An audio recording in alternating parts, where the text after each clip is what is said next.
Sajibo Juna Chimoto Dham Riram Linjin Dinden Jimbandi Sanjay Shindu Nedu Buwai Nadu No Dak No Bad Basho Om Guru Buddha Bodhisattva Ratna Mandala Bhutsa Mega Samudra Saparana Samaye Om.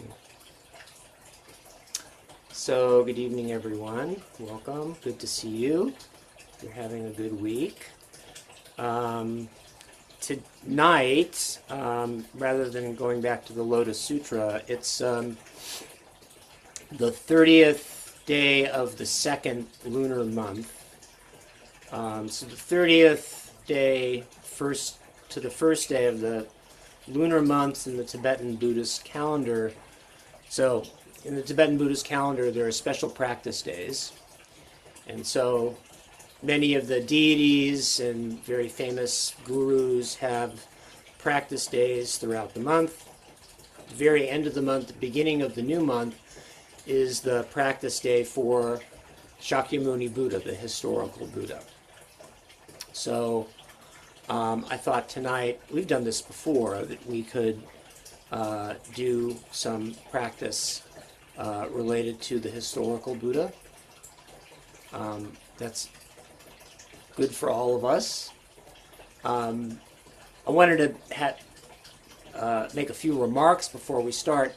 One of my teachers, one of my lamas, said that probably one of the most important things that we can do on a daily basis is to remember the triple gem, to remember the Buddha, the Dharma, and the Sangha.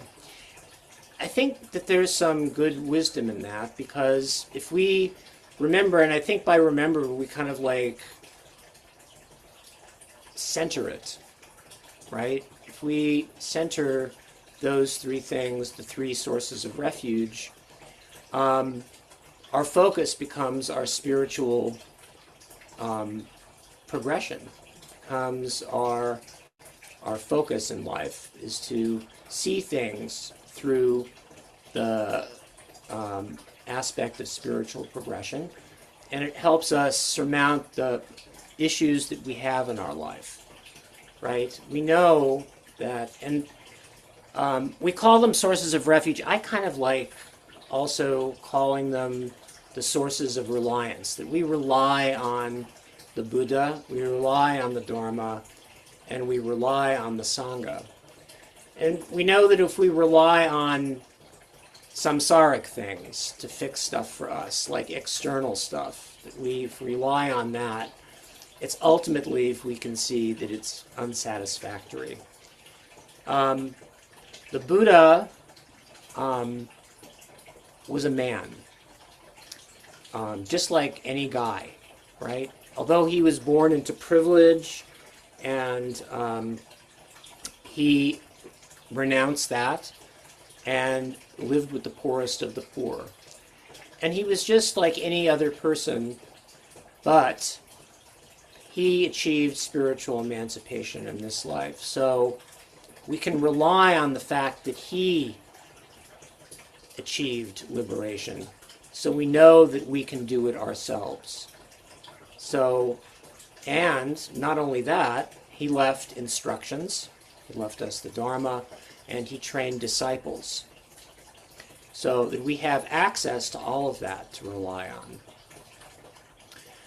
The other thing is that part of that is that we ourselves are part of this mind continuum of Buddha nature, right?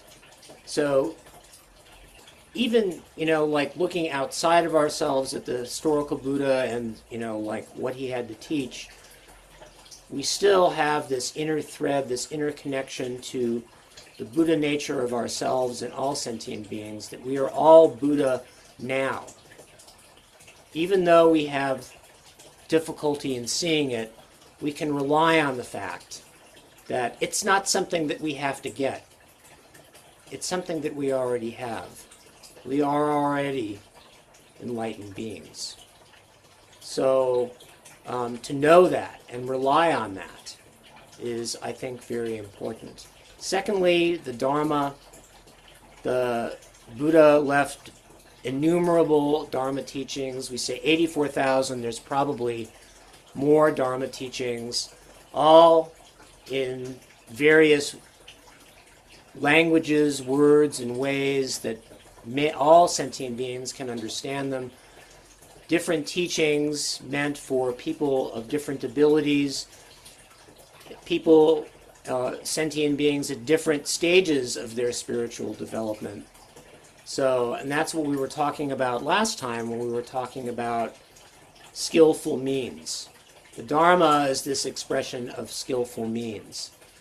The nectar of the Dharma can be different for everyone, but it provides a plan of spiritual action for us that we can take on a regular basis.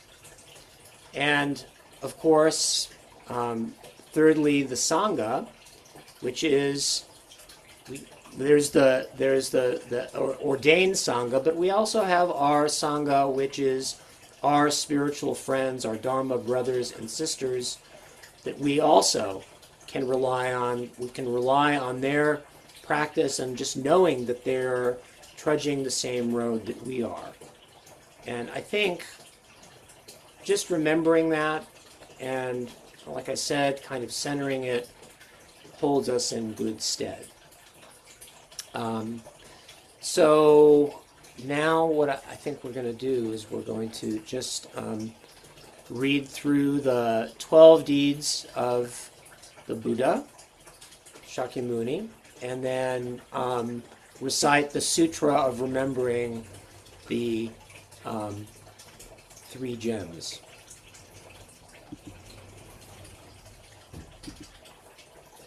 So let me put it up on the screen.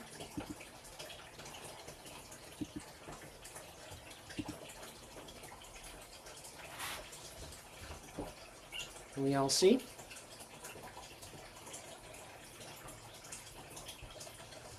Okay.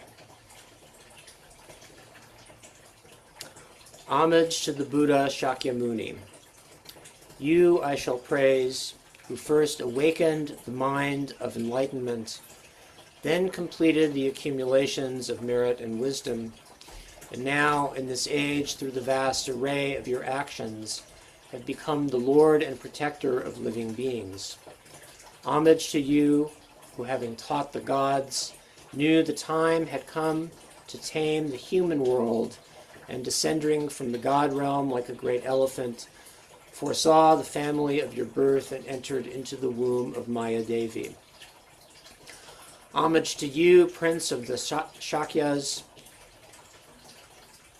who, born after 10 months in the auspicious Lumbini Grove, where Brahma and Indra revered you, your supreme marks proving you were destined to be enlightened. Homage to you, Lion among men,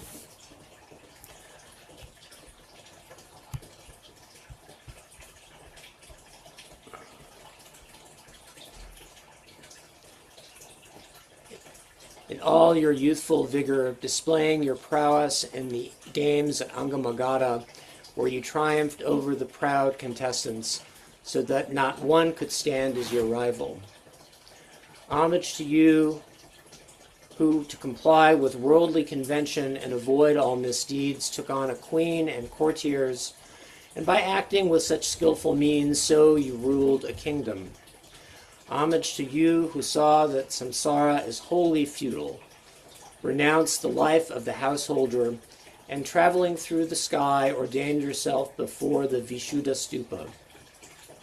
Homage to you, who, intent on persevering until enlightened, for 6 years practiced austerity on the banks of the Nairanjana, and taking diligence to its ultimate perfection, attained supreme samadhi.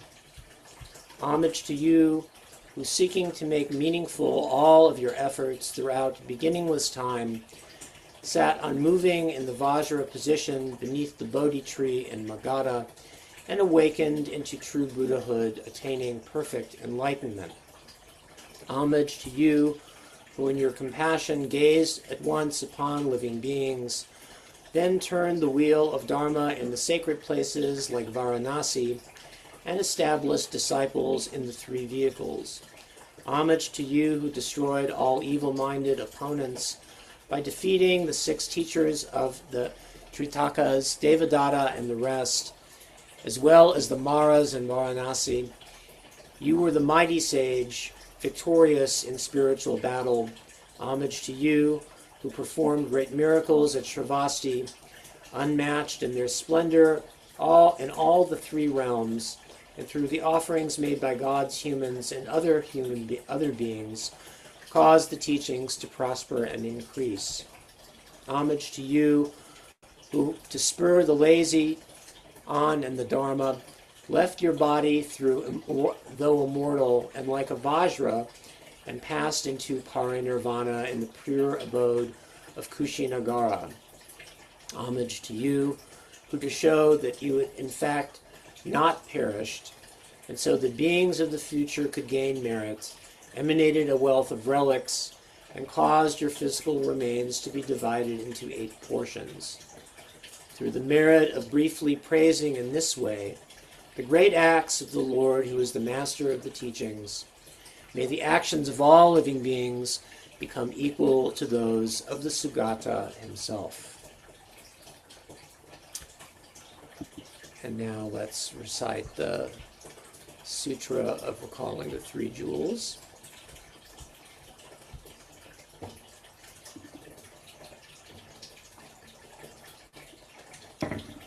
Homage to the Omniscient One.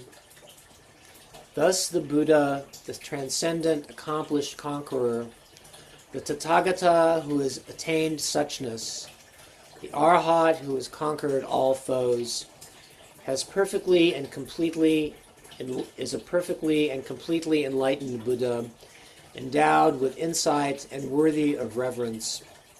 The Sugata, who has reached the stage of bliss, the knower of the entire world, the guide and tamer of beings, the unsurpassable one, the teacher of gods and humans, the Buddha Bhagavat, the Tathagata, and is in harmony with all merit.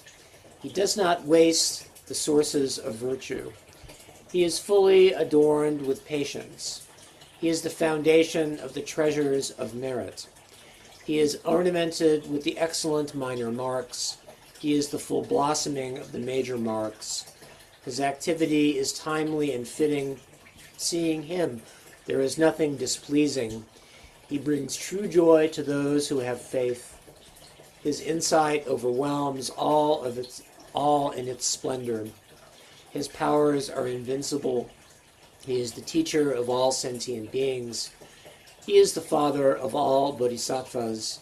He is the sovereign of all the noble ones. He is the guide who leads beings to the city of nirvana. He has measureless wisdom. He possesses inconceivable fearlessness. His speech is utterly pure. His tones are melodious. One can never have enough of looking at him. His form is without comparison.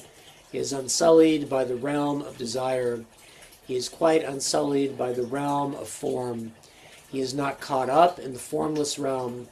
He is completely liberated from suffering. He is totally liberated from the aggregates. He is not possessed with the constituents of ordinary experience. He is in control of the sense fields. He has cut right through the knots. He is completely liberated from torment. He is freed from craving. He has crossed over the river. He is perfected in all the wisdoms. He abides in the wisdom of all the Buddhas of the past, present, and future. He does not dwell in nirvana. He abides in perfect finality. He remains on the level where he sees all sentient beings. All these are the authentic and supreme qualities of the embodiment of the Buddha. The sacred Dharma is good in the beginning, good in the middle, and good at the end. It is excellent in meaning, excellent in words and syllables. It is distinctive. It is totally complete. It is utterly pure. It is completely purifies. The Buddha teaches the Dharma perfectly. It brings unerring vision. It is without affliction. It is constant and always timely. It is trustworthy when applied. Seeing it fulfills one's purpose. The wise can validate it through their own awareness. The Dharma taught by the Buddha relies entirely on training the mind. It is truly delivering, causes one to arrive at perfect enlightenment. It is without contradiction. It is all-embracing. It is constant.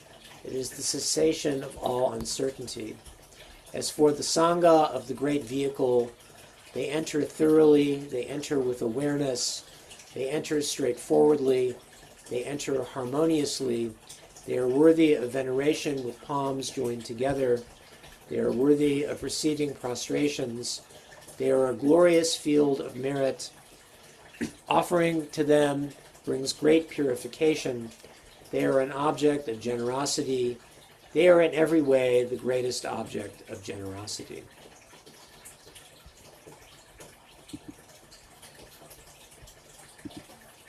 Okay, so with that we can close out by reading the refuges and the sharing of merits. I was happy to share that a little bit with you tonight since it's a special day, and soon we'll return to the Lotus Sutra.